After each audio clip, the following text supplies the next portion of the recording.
Kalau asuransi itu investasi bukan sih? Nama saya Skala Rasati, biasa dipanggil Laras, usia 39 tahun. Saya seorang fashion stylist di industri komersil dan seorang desainer.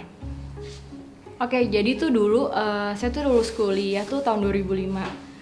Tahun 2005, setelah itu kan saya dulu lulus di hubungan internasional. Terus saya menggeluti dunia fotografi.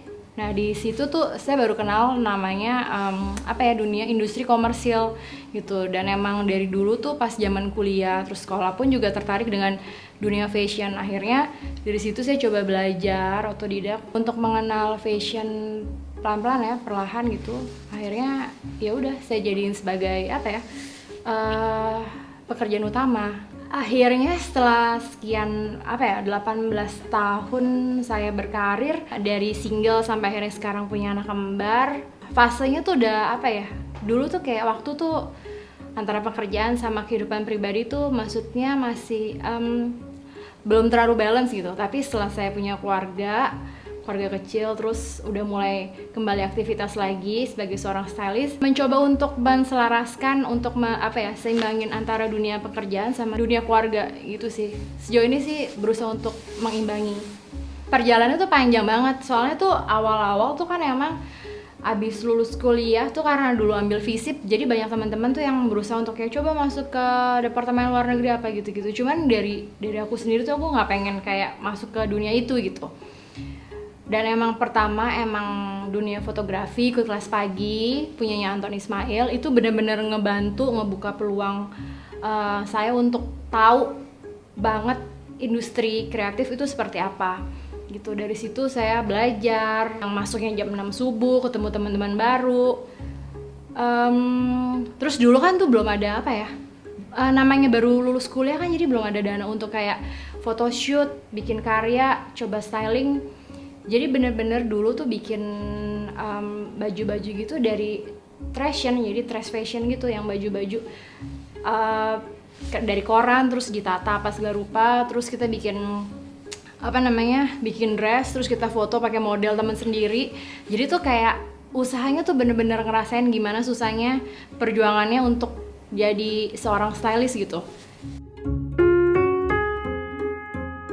Kalau menurutku tuh itu yang paling agak susah-susah gampang gitu. Apalagi kemarin juga pas pandemik itu juga ngerasain, dan kesini semakin banyak itu semakin seru sih dunianya gitu, industrinya. Nah gimana bertahan? Sebenarnya pertama tuh konsisten, kedua tuh kita harus tahu value diri kita sendiri gitu. Maksudnya selama hampir 18 tahun kalau misalkan kita nyerah itu kan sayang banget ya. Terus apalagi setelah saya punya anak tuh udah kayak berpikir kayak dari sekarang tuh mikir gimana caranya ngasih ngeliat ke mereka kita juga nggak boleh nyerah sama keadaan gitu. Sebagai seorang freelance fashion stylist, yang pasti tuh kan pendapatan tiap bulannya tuh berbeda ya, nggak yang kayak tiap bulan pasti sekian gitu. Mensiasatinya ya selalu tiap ada pemasukan itu pasti kayak dibagi untuk kayak tabungan yang emang bisa dikutak-atik, sama kayak emang buat harian gitu. Sama biasanya saya masukin ke investasi berupa tabungan emas. Sama satu lagi saya juga punya ready to wear gitu. Jadi itu dia, kalau misalkan lagi nggak styling tapi karena saya punya ready to wear, itu pemasukan juga bisa datang dari situ juga.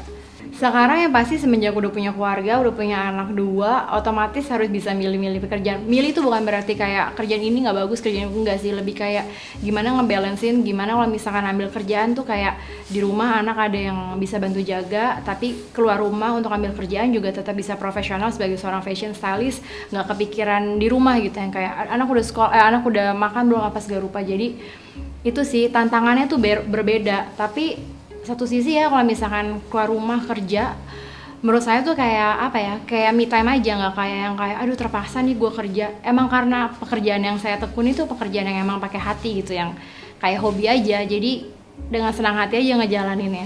Itu sih.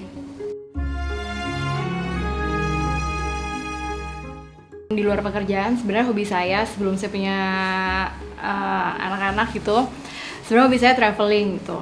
Tapi travelingnya nggak harus jauh sih, karena emang pada apa ya, pada dasarnya tuh keinginan saya emang saya pengen banget keliling Indonesia gitu. Nah, puji Tuhannya tuh pas masih single tuh kesampaian gitu. Menurut aku ya, kalau misalkan itu tadi sih, maksudnya di antara pekerjaan, keluarga, terus ada satu hobi yang saya tekunin gitu, efeknya tuh kasih rasa seneng, terus ya udah nge-recharge saja. Itu penting sih menurut aku. Itu. Investasi kalau buat saya tuh masa depan. Maksud saya tuh emang gak kita nikmatin untuk hari ini, tapi untuk masa depan, untuk masa yang akan datang, itu ibaratnya hidup kita tuh bisa terjamin gitu. Nggak perlu mikir yang aduh nanti kalau gue tua, nanti kalau gue udah umur berapa, nanti gimana hidup gue gitu. Jadi ibaratnya kita aman secara materi gitu.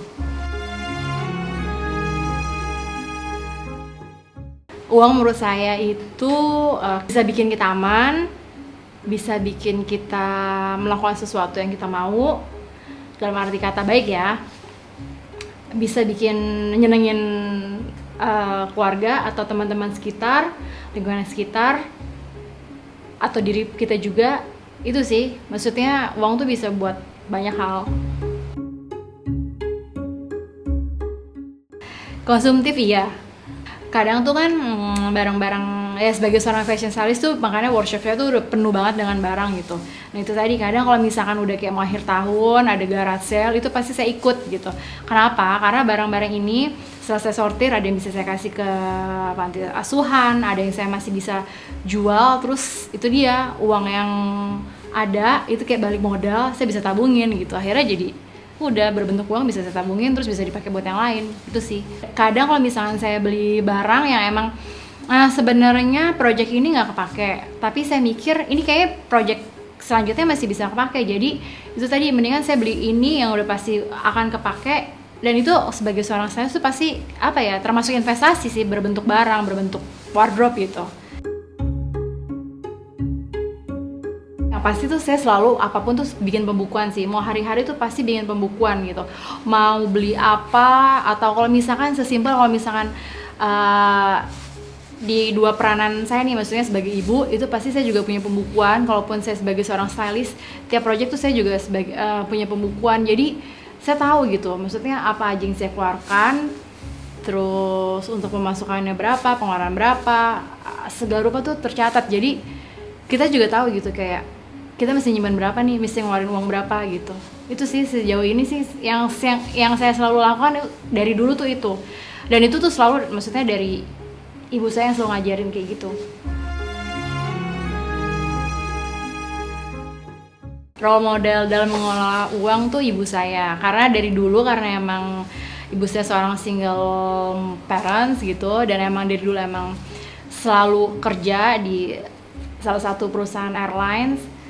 Jadi bener-bener tahu gitu, emang kayak mau nyenengin anaknya tuh harus gimana, mau sekolahin anaknya, mau ngelesin anaknya, mau apa segala rupa tuh, itu dia segala rupa tuh emang dipikirin gitu, tabungannya, pembukuannya. Nah dari situ tuh saya belajar banyak sih, makanya saya terapin kehidupan saya gitu. Mapan tuh bebas dari hutang sih yang pasti, ya nggak sih? Itu bebas dari hutang piutang, bebas dari pinjol, tabungan uang di tabungan juga ada. Itu definisi mapan menurut aku. Mapan atau enggaknya tuh kalau buat saya, kalau buat diri pribadi ya, maksudnya buat diri sendiri, buat saya sih udah lebih dari cukup sih. Maksudnya itu tadi, kalau misalkan buat lagi-lagi buat diri saya tuh kayak seorang commercial fashion stylist tuh kayak pengen ngerjain project ini. Nah checklist itu tuh udah puji Tuhan itu udah kecentang gitu. Jadi sejauh ini saya sudah di posisi mapan. Ngebayanginnya sih udah, yang pasti saya pengen jadi, tetap ya, maksudnya saya pengen jadi businesswoman. Kedua, saya juga pengen nggak harus tinggal di Jakarta, pengennya kayak tinggal di Jogja gitu, punya Airbnb, ngelola Airbnb. Hidup yang kayak ya udah, yang bebas dari riuhnya kota-kota besar, nyaman, itu aja sih. Rencana sih pasti udah gitu. Rencana iya, tapi kan itu termasuk rencana jangka panjang ya. Ya untuk menggapai itu ya otomatis ya untuk saat ini ya tabungan-tabungan itu yang harus pundi-pundi itu yang harus ditabung gitu, dicari. Saya Scarla Rasati, saya seorang fashion stylist dan designer. Saya berinvestasi kepada konsistensi. Karena konsistensi membuat cita-cita saya semua tercapai.